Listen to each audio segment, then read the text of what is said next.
Welcome, everybody. While people are coming in, we'll just give everybody a few minutes before we get started.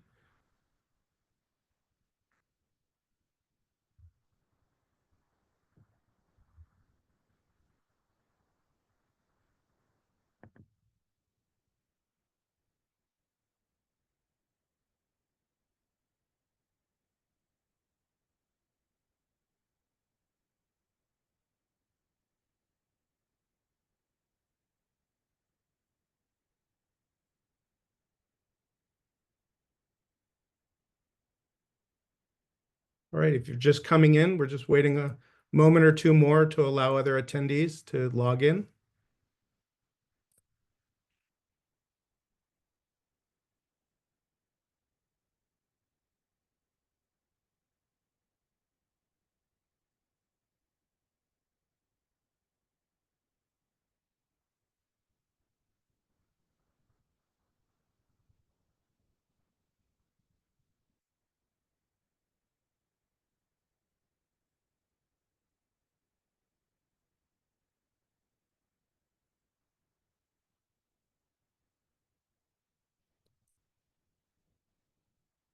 All right, we're going to get started. I'd like to welcome you to New York Heritage, Bits and Bytes, Schenectady County Historical Society, Siena College, and New York Archives magazine. Thank you for joining us today. I have some quick housekeeping before we get started. I'm Ryan Hughes, Project Coordinator for New York Heritage Digital Collections. I'm joined by my colleague Susan as moderators for today's session.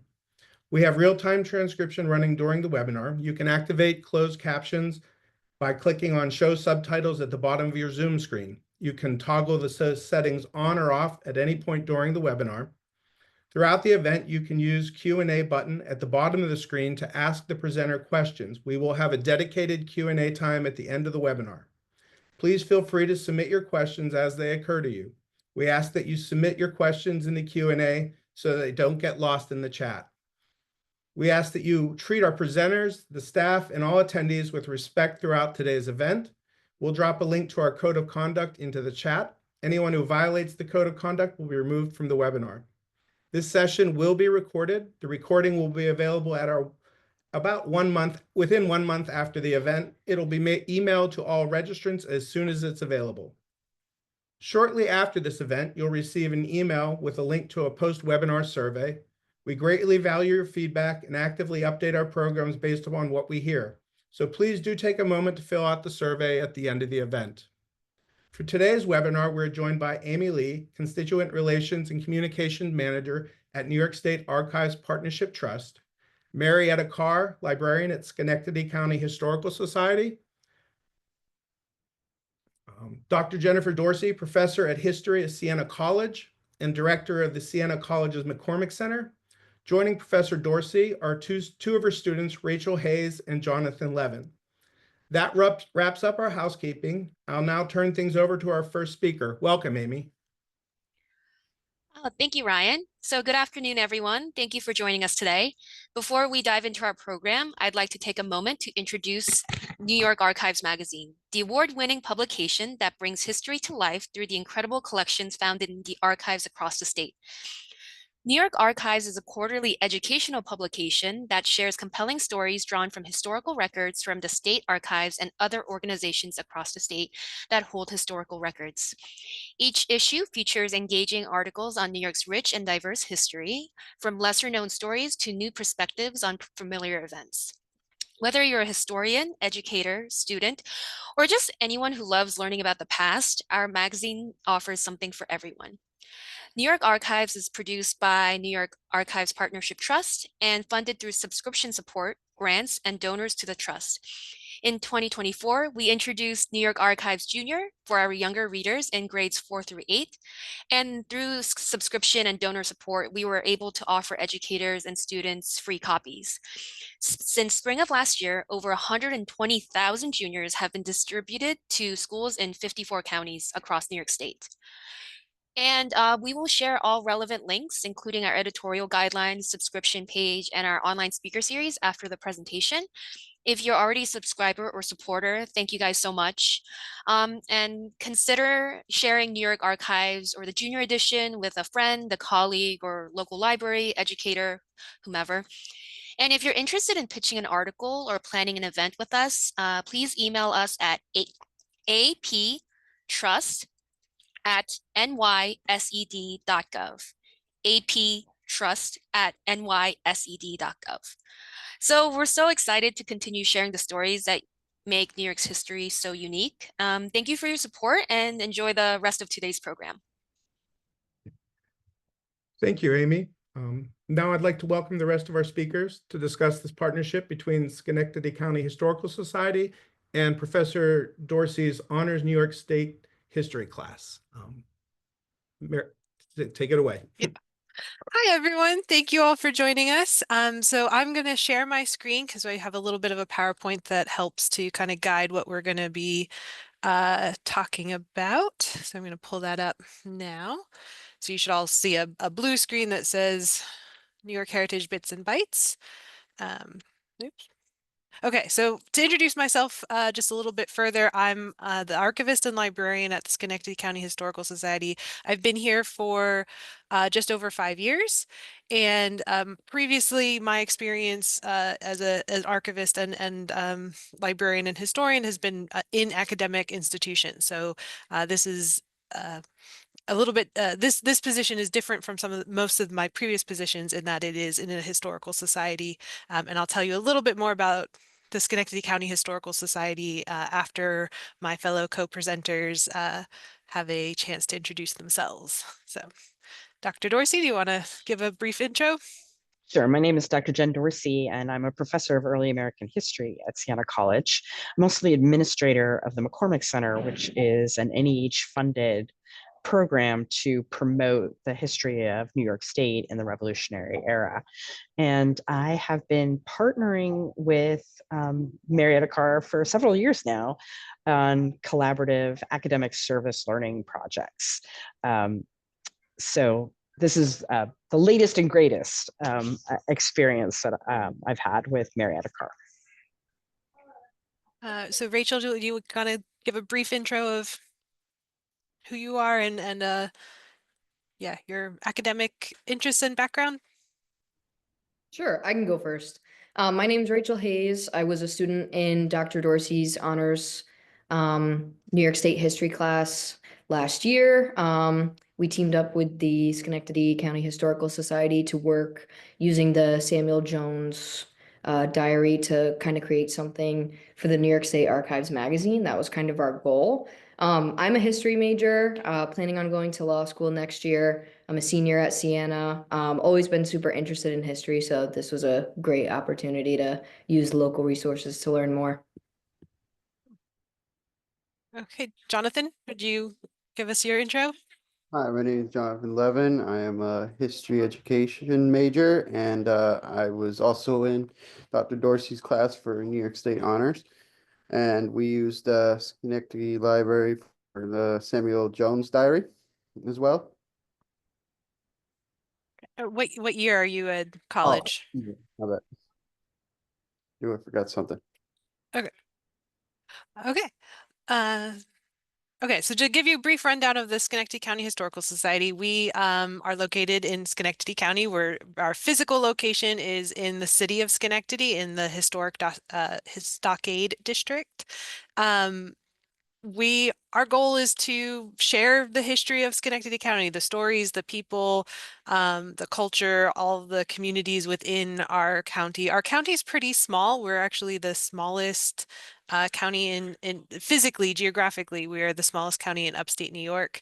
We're kind of in the middle as far as population goes, but we hold our own, I think, in terms of the history that we collect and the things that we do to make the community and the broader population aware of our history and the rich narratives that are here in Schenectady.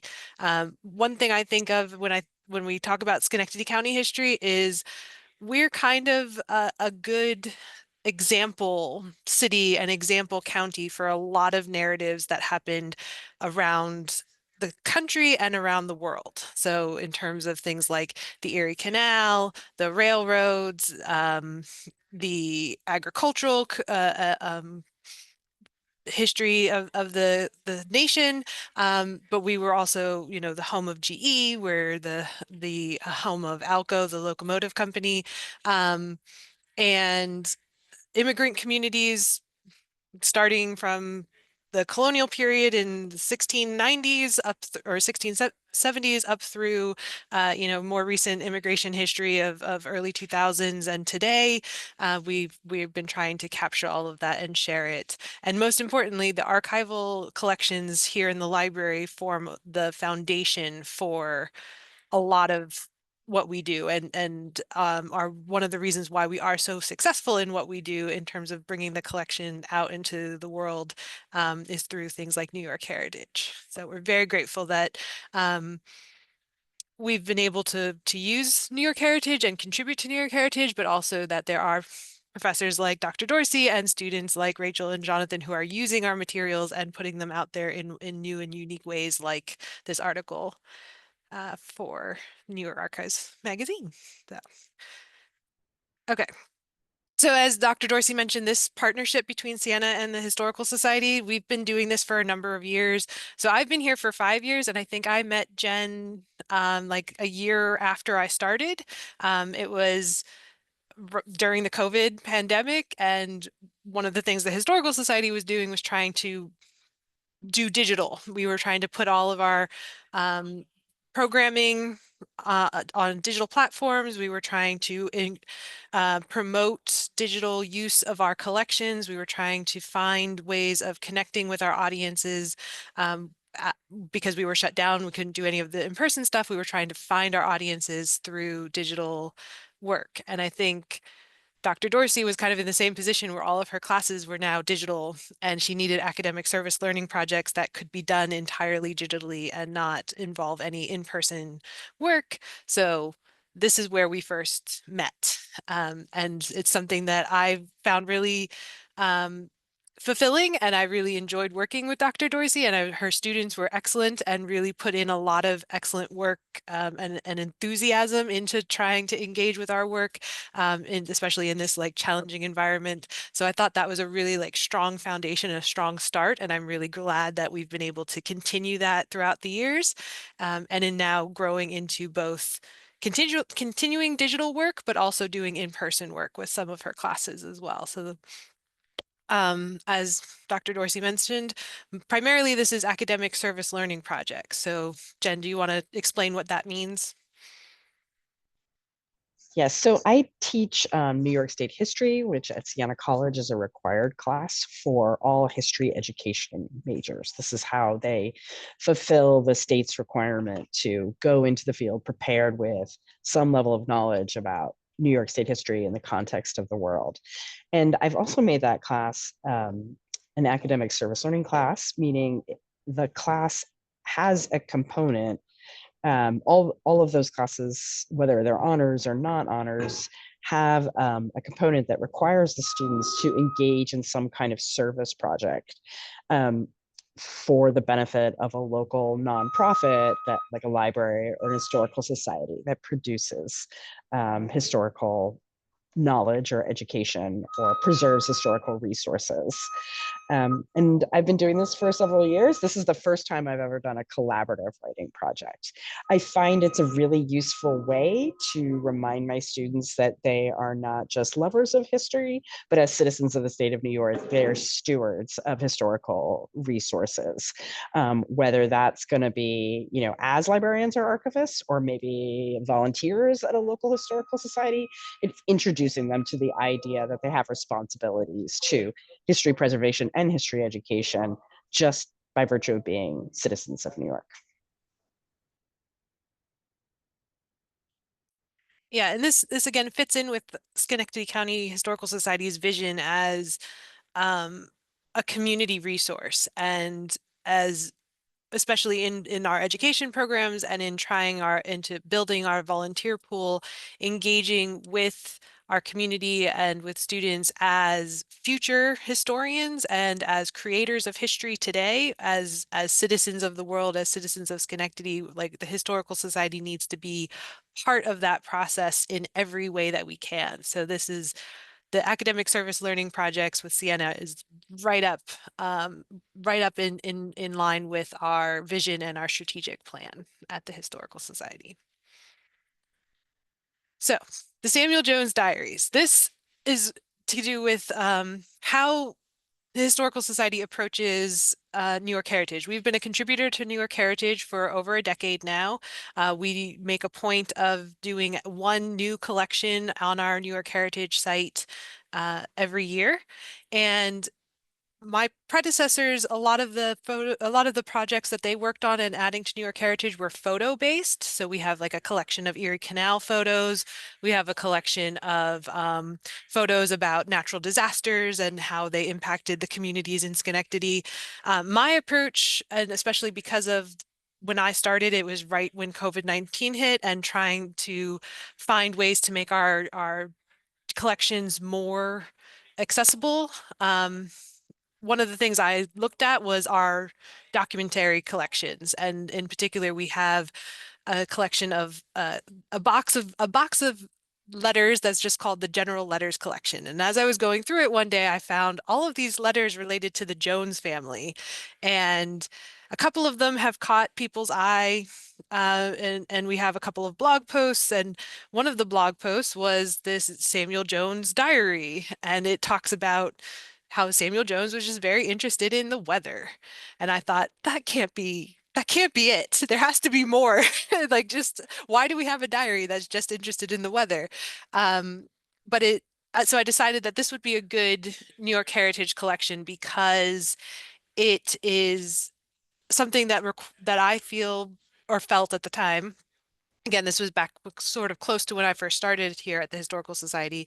It is something that I felt was warranted further research and further attention, but it also was connecting this diary and these letters that were living in two different places physically in our collection. The diary was living on its own and, in a box separate, just labeled Samuel Jones Diary, and the letters were living in this box that was labeled General Letters.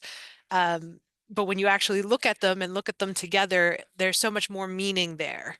And digitizing them and putting them up on New York Heritage brings these two things together and allows us to facilitate further research. I wasn't expecting immediate response to that idea of further research. I was just the idea of just put it out there and see what happens, and hopefully, the right researcher stumbles upon it at some point.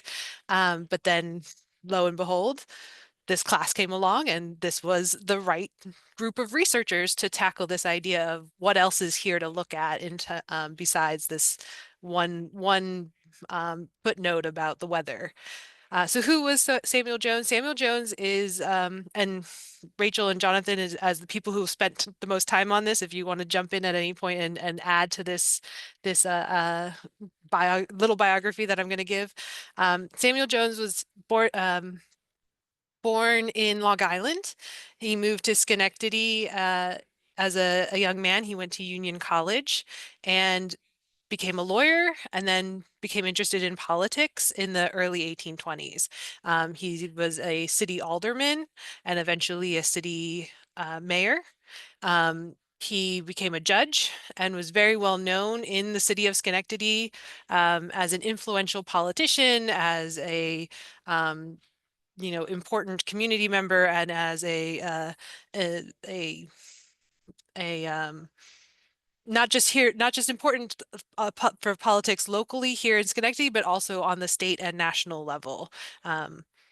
He passed away in 1855, which is when his diary ends, and his kids and family members were also very influential in a lot of different areas of New York politics.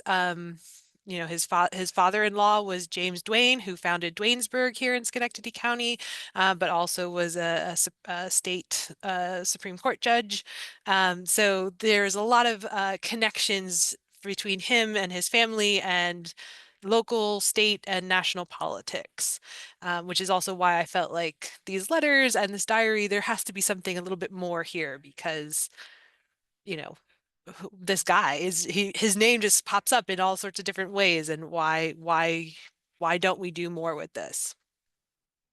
So I think that kind of the collection has primarily letters. There's also some materials related to Samuel Jones's military history. And then, of course, the diary is the bulk of the collection. It's a pretty extensive diary, spanning from his time just after Union College in 1821 through his death in 1855. The letters are from his sisters, his kids, um, himself, some of his colleagues and acquaintances and things like that. So that kind of covers the New York Heritage, what we digitized and put up on New York Heritage, with the idea that, again, someone out there would have some interest in this. And I can say why it appealed to me. So whenever Marietta and I start a project, we usually sit down over coffee. We talk about the students that I'll be working with that semester, what my goals are in the class. And for this particular class, these were honors students. And my next research project is biography. So I thought this would be like a good project, one that was focused on biography. And I asked Marietta to sort of identify some documents or diaries or letter collections that would let me do biography with these students. And she recommended Jones, and it was convenient and readily available. There was a transcribed edition and the original letter manuscripts. The diaries were transcribed, the letters were not. I had one of the beautiful things that came out of this project was I had a student who really enjoyed reading manuscript, and she ended up working at Marietta's site during the course of her semester, just reading those letters and transcribing them for Marietta. So it paid dividends in many ways. Yeah, exactly. So the timing of it was really perfect in that we had just finished digitizing and uploading this collection. A volunteer many years ago had gone through and transcribed the diary, and that's why we had the one little blog post that was basically announcing that this transcription had happened and then saying about how interested the weather reports were. But then, like I said, when Jen said, "Hey, this is what I'm thinking," and I said, "Well, actually, we have literally just put this up on New York Heritage." And the idea, again, of a collaborative project where I could be part of the research and the Historical Society could support student work on this collection. The timing of it was just perfect. And that's also kind of why I felt really gratified of having been part of New York Heritage for so long, with the idea that you put it out there and you don't necessarily know how it's going to be used. You don't know who's using it. There's not a lot of data onto what happens afterwards. But this was something where we saw it from the very beginning, where we first digitized the collection and then saw it through to an actual fruition of a research project and a publication. And I really feel like that I'm really grateful to have been part of that. And I'm really grateful for the students who kind of took on this challenge so readily. So, Jen, do you want to tell us a little bit more about the process of the class and how you approached? So let's be clear, they were under duress. They were working for a grade. Am I right, Rachel? They were working for a grade, but the idea was they were doing New York State history anyway. And could they, take this diary and the things that Jones was writing about and wrap it in an historical context and identify something that would be worthy of a narrative. And I did tell them from the very beginning that if we succeeded in producing something of quality, we would submit it to the New York State Archives Magazine Partnership Trust for consideration.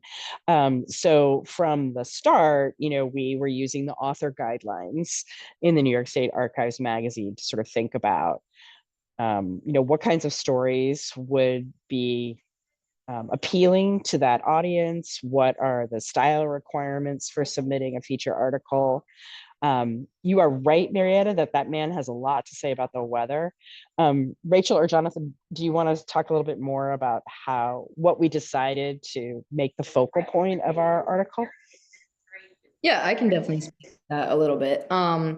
I think after reading through the entire diary, there is, like Marietta said, a lot more than just him talking about the weather, although he does comment on that a lot. I think in the broader context of not just New York State, but also the United States at the time, Jones kind of represents the second generation of Americans. So it's like this first generation that is not necessarily directly involved with the revolution. And they're really the first ones who are trying out the experiment of the American society and how the American government is going to work. And I think he represents a real an anxiety that a lot of people had at the time about, is this even going to work? Is this going to be something that's going to last a long time? So I think it was after we realized that that was kind of something that we could use a lot of the diary to prove, we kind of framed our writing around that concept. And actually, Rachel, let me push you a little bit further. Can you say something about the two historical events that were prominent in his diary that led us to that conclusion? Or Jonathan, you can jump in, either one of you. I think for me was when he met Martin Van Buren on his way to Schenectady, and Lafayette's Welcome to America tour, Welcome to America tour. Yeah, is basically how I summarize it. So this man was very interesting, I will say, to be meeting like the former president and one of the revolution's like greatest heroes. Yeah, so one of the themes of the essay is that Jones is just on a quest to get Lafayette to stop in Schenectady for his tour of America in 1824. And that sort of becomes the starting point. And as Rachel described, like it's a place where we can explain, and this was expressed in the diary too, the sort of great anxiety about, the end of the founding fathers generation and pivoting to a new generation of leaders in New York and in the US. And then we ended the diary with Van Buren's tour of New York State, or our analysis with Van Buren's tour, because that sort of represented the end of the transition, right? So Jones was living through and processing his anxiety, but by the time he gets to the end of his diary, he seems to be good with it all. I would say, each of the students were encouraged to bring their particular historical interest to the project. Rachel at the time was taking a class in antebellum America, where she got an extra dose of Van Buren's stories and the rise of the Buckeyes and the Bucktails, excuse me, Rachel, the rise of this new political system in New York. So each of the students with their particular interests could bring their perspective to our interpretation. Some students were more interested in the letters between Jones and his sister and what they told us about this age of anxiety for Jones. So that's. Yeah, and that also is interesting to me, as well as, in talking to the students and reading or getting further questions. So, the students had full access to what we had put up on New York Heritage, but the things that stood out to them from the diary and the letters generated new questions that led me to look further in our archives for potentially other related materials or things that would help clarify what was being talked about in the diary, things like the newspapers. And so, the New York State Historic Newspapers Project database became another source for as we were continuing with the research and building out this narrative and trying to understand the context of Samuel Jones' diary, what else was going on, and what other sources we could pull into this project. So that was the again, being part of a process and a research process of this, what questions were the students asking, and what further materials in our collection or were available through New York State, other repositories across New York State, that we could use as to clarify, to contextualize, to analyze. And that also then came later down the road after the article was submitted through to New York archives and accepted as part of the next the winter publication. I got an email from a teacher who was working with the Archives magazine to create their junior component, which Amy talked about, which focused on Lafayette's visit to Schenectady and the part of the diary where Jones talks about that, and then also the newspaper articles that talk about whether he did and didn't visit, or what the response to his visit was.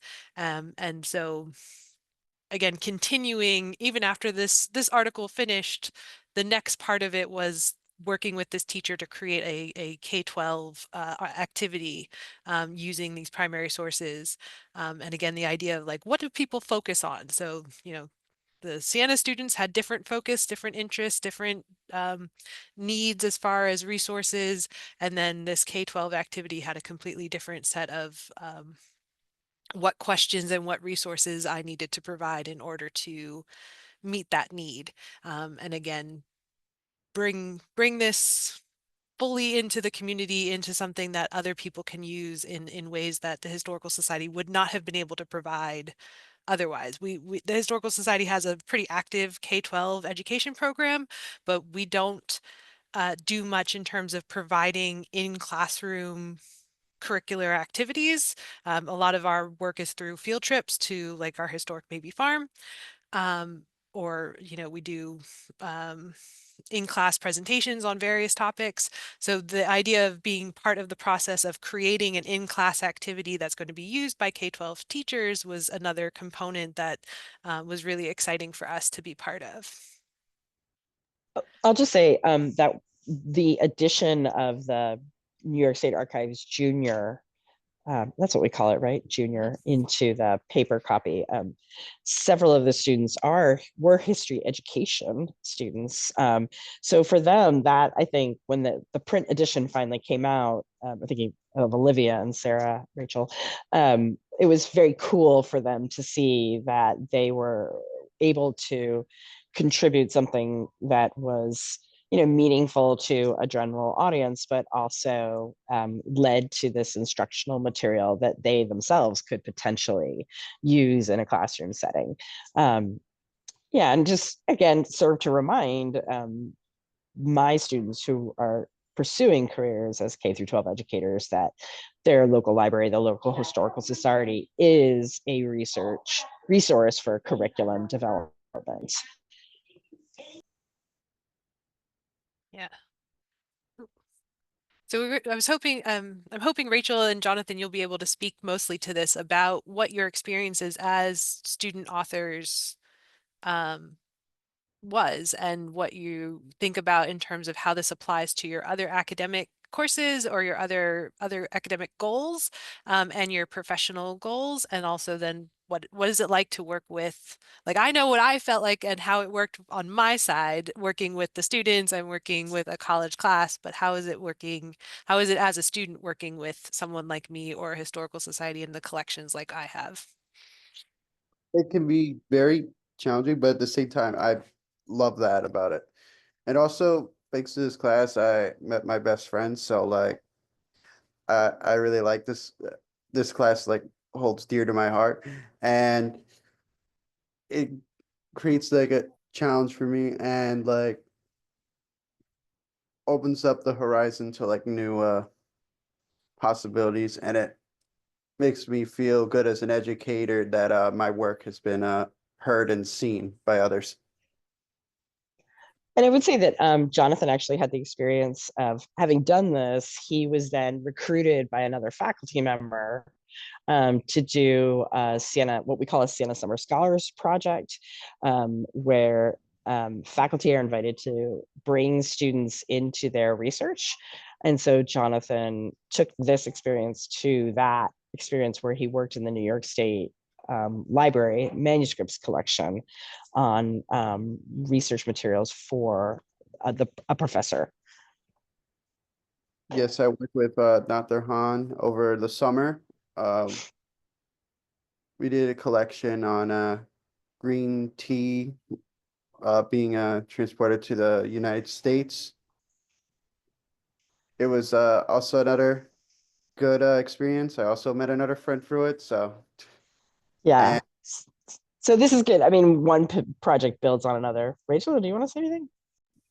Yeah, I think it's like a great exercise in collaboration as well. So working with other students to author one article is great because you get multiple perspectives. And like Dr. Dorsey was saying a little bit earlier, we all kind of brought our own interests and experiences to the project. So having all those different perspectives is really helpful. But I mean, as Dr. Dorsey mentioned earlier as well, I was taking a Antebellum America class earlier. Um, and I used the Jones Diary in one of the papers that I wrote for that class as well, actually talking about Martin Van Buren. So I think being able to understand that there are local perspectives to a vast amount of history that you can write on, and just contacting the Historical Society and being able to use those to help boost your research is kind of an invaluable resource. So I'd like to say that the Schenectady County Historical Society team, did more than just provide us with resources. When we crafted our first draft, we sent it back to the people, to Marietta and her team, and particularly her volunteers who were most familiar with the letter collection. And they initially resisted some of our interpretations, which prompted a really great conversation in our class about the role of the biographer and how biographers, can need to be careful about being too invested in their subject matter. And we had to decide, do we feel strong about our interpretation, or do we yield to what we thought was a certain amount of sentimentality in the Schenectady County Historical Society around Jones? But it was a really great experience I think for us as authors. And we were really grateful for their eyes and their insight. They didn't just provide materials, they also brought intellectual knowledge and experience to our writing process.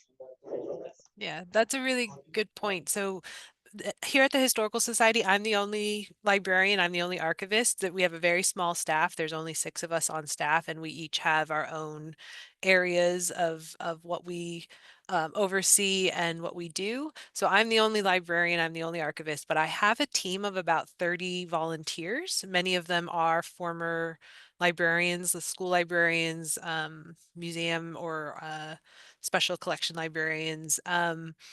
Or teachers. We also, some of them are retired teachers, some of them have extensive experience researching different topics or different themes of history.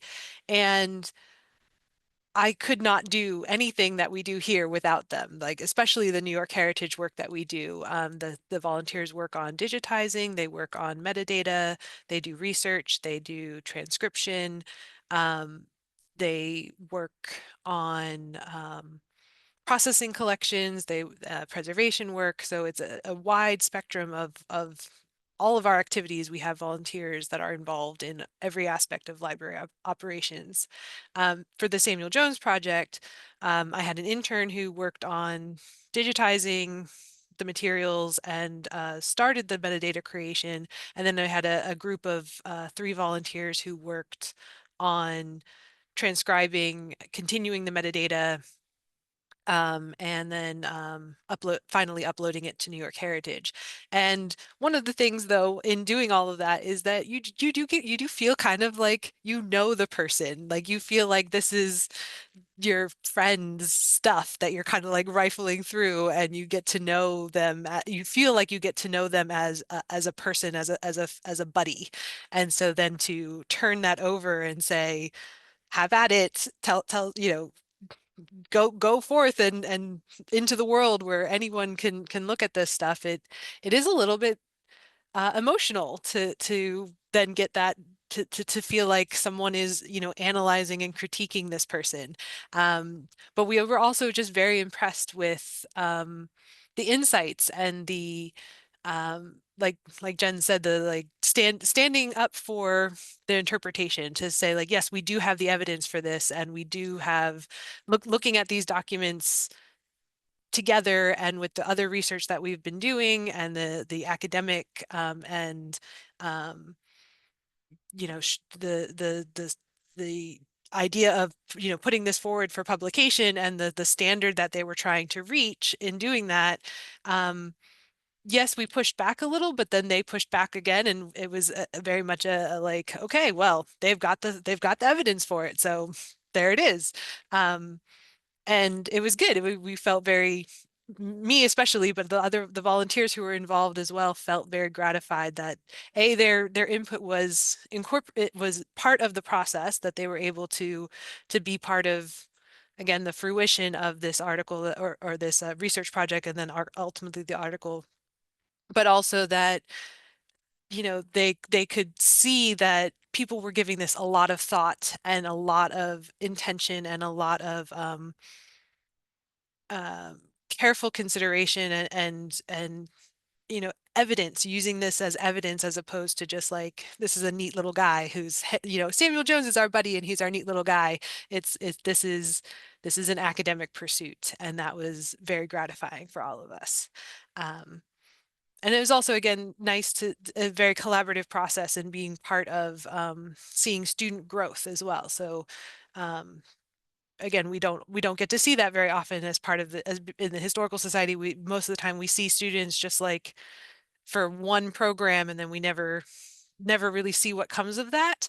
It was really great to be part of the beginning of this process and introduce them to Samuel Jones and introduce them to the idea of archival research, and then see that this came to fruition, and the quality of the article and the use of the materials as evidence, to see that actual end result as well.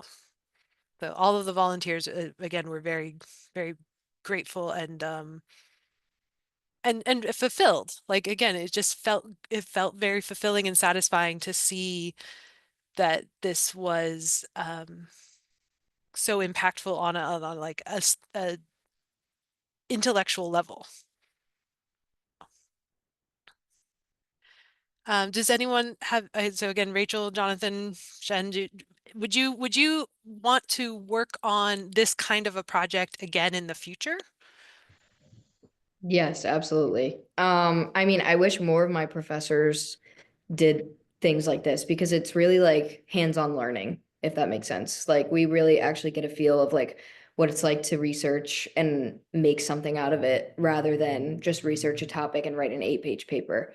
This was something different, and it has like real world implications, which is a lot different than a lot of my other classes. So definitely something I would want to do again, because it's a lot more interesting for sure. I would definitely want to do this because not only is it like interesting, but what Rachel said, it's hands-on learning, and it creates like an environment for you that can like easily like where you can like work with historical objects or like historical like letters, and it creates like a need for study and more learning. And I work with that because like I'm more of a hands-on learner, and this is definitely something I would definitely do if I were given the opportunity to do this again. Did you feel like, so Rachel, you said you had already used some of this in one of your other classes, but now that you're, again, this is a new semester, you're working on other classes, are there things that you've learned or thought about in the Jones class that you're now thinking about in your next classes that or your future classes that you think might be applicable? Yeah, absolutely. I mean, I'm doing my capstone right now. So with capstone at Siena, you kind of get to explore a topic of your choice. So right now I'm working on There's a woman named Helene Van Slyck who actually was a resident of Schenectady. So researching her and kind of her implications in New York State history and society as a whole. So one of my first thoughts when researching was actually to reach out to Marietta to see if the Historical Society had anything on her. And she responded immediately with a bunch of different resources that have made my research so much easier. So, I mean, using the Historical Society, like I said earlier, is really an invaluable resource that I think a lot of students can benefit from, but they don't necessarily know it's there until they're aware of it. So.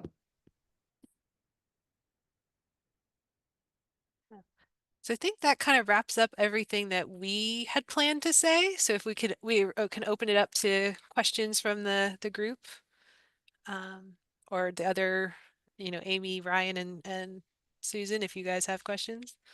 Yeah, we have a couple questions in the Q&A. The first question was, what issue of the Archives magazine was this story in? Amy, Winter could you answer that? 2025. Winter 2025 for Archives Junior and the Samuel Jones article. Great. So the most recent edition. Yes. Yeah. And there will be, in the post-webinar survey, there will be some links. So if you are interested in the magazine, you'll be able to find out how to subscribe. The next question came in, and I'll turn this over to like our researchers. And Marietta, was Samuel Jones an abolitionist? So yes, he was. So So he was definitely anti-slavery, yes. and he was very, even in his diary is mostly commentary on political events, not necessarily his spouse or his family or what have you.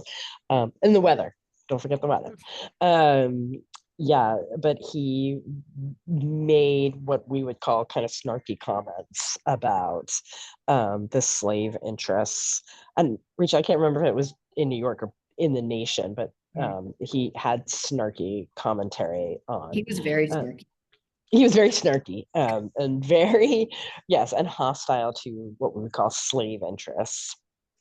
Yeah, so I think one of the big things he had a comment on, and I don't think we talked about this in the article specifically, but he the compromise legislation and the idea of there being a compromise to try and preserve, slavery anywhere in the Union. He had very strong disdain for that. He didn't think that was possible, and like they said, like Rachel and Jen said, very snarky and very kind of like, who thinks this is possible? That's not possible.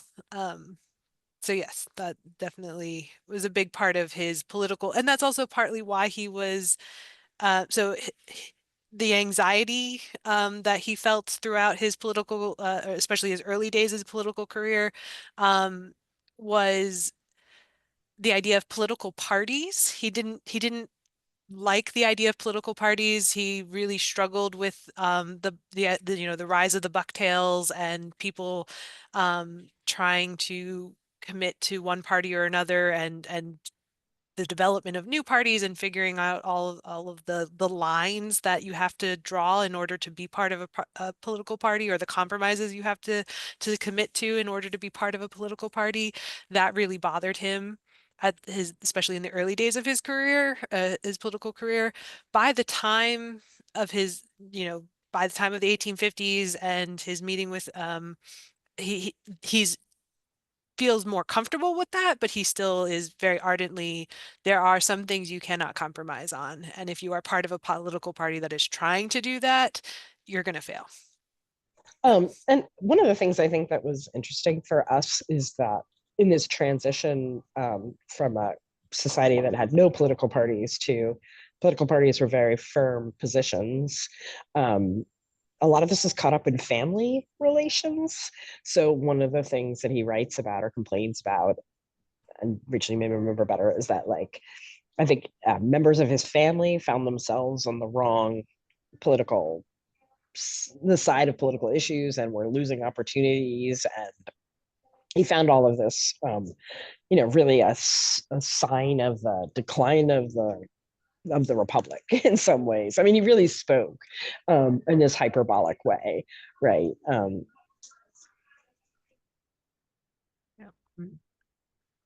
We have a couple more questions that have come in. First one is, how would you recommend connecting with a college professor slash program for help with a project like this? For context, I'm an archivist at a small library and archives in Watkins Glen, New York. So, I mean, one thing is just keep putting the call out there, keep the lines of communication open. So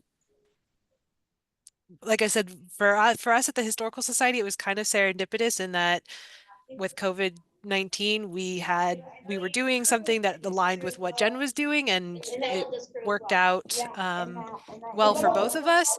But part of it was just that Jen knew that we existed and knew that the Historical Society existed and that we, had a library.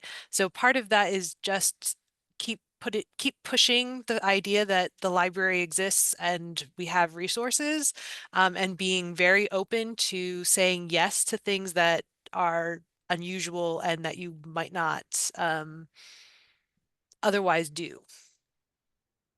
So at Siena, we have something called the Center for Academic Community Engagement, which is a center which is actually concerned with building these relationships with local nonprofits to do community engaged work.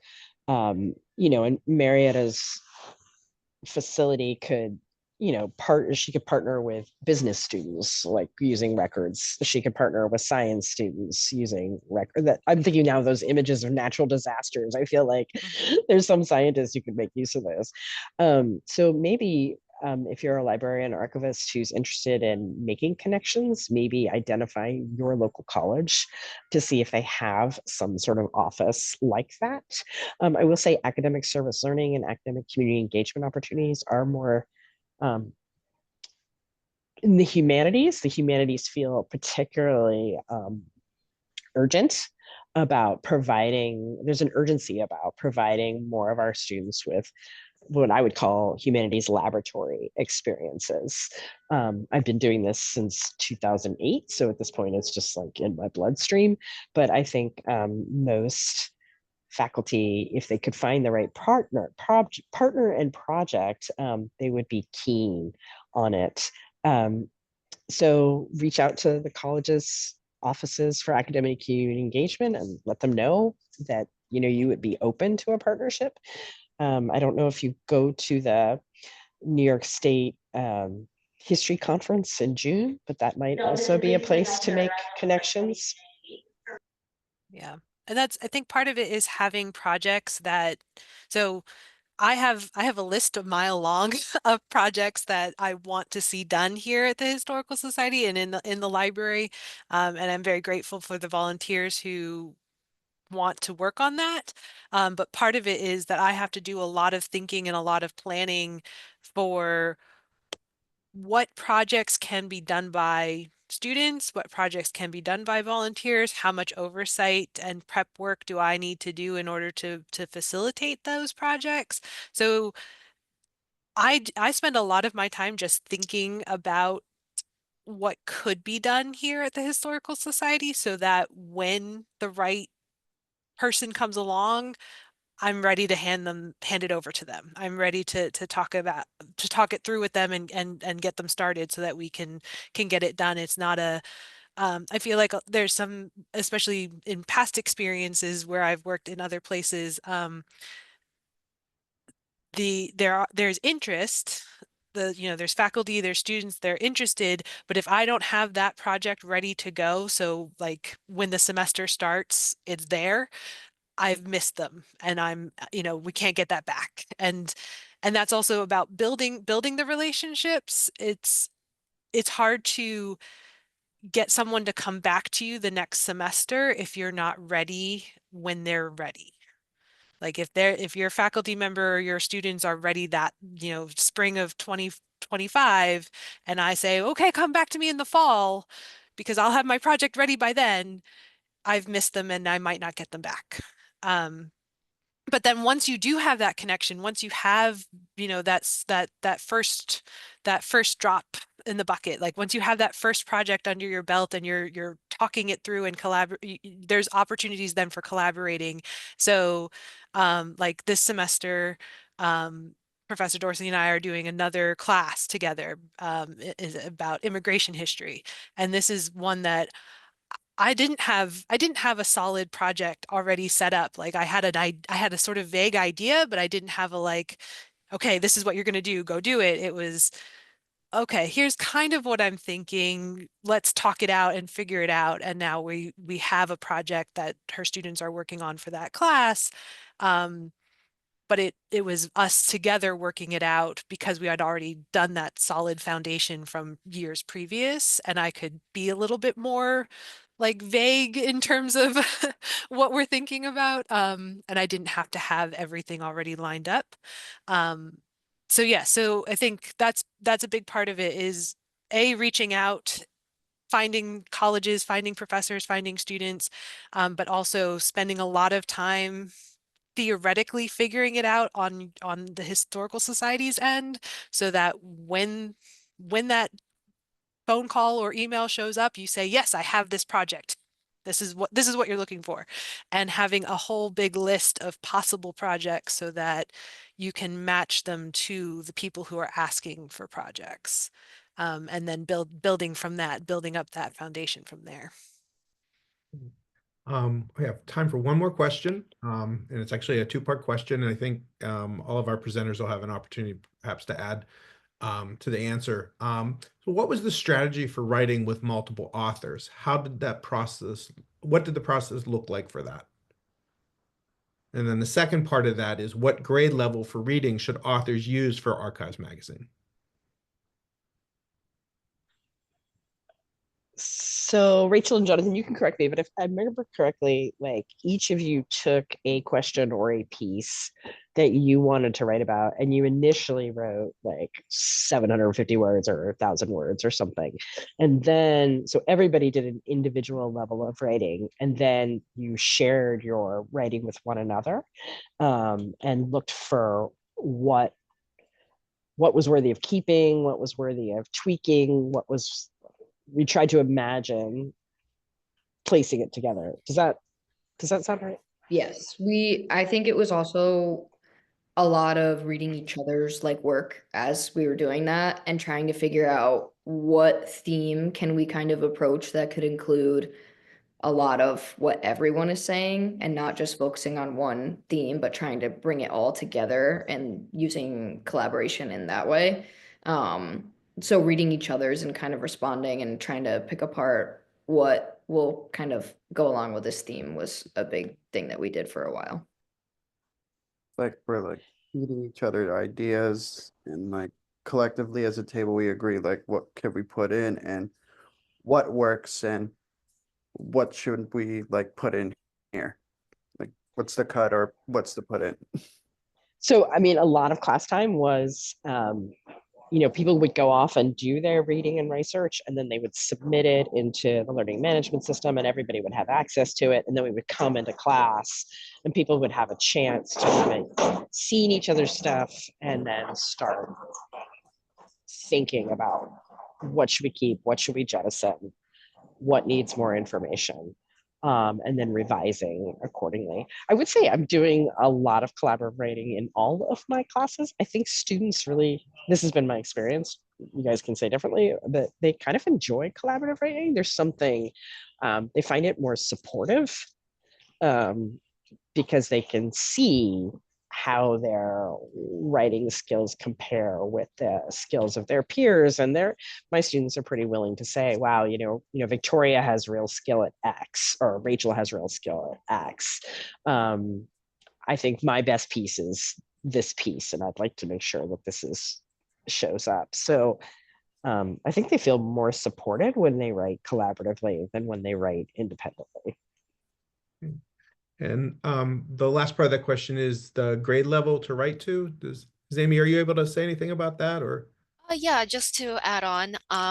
So the Archives magazine focuses on making the public or history accessible to everybody. So I wouldn't necessarily focus on like a reading level because we've had such a wide range of people enjoy our magazines, all the way from like freshmen in high school all the way to like retirees.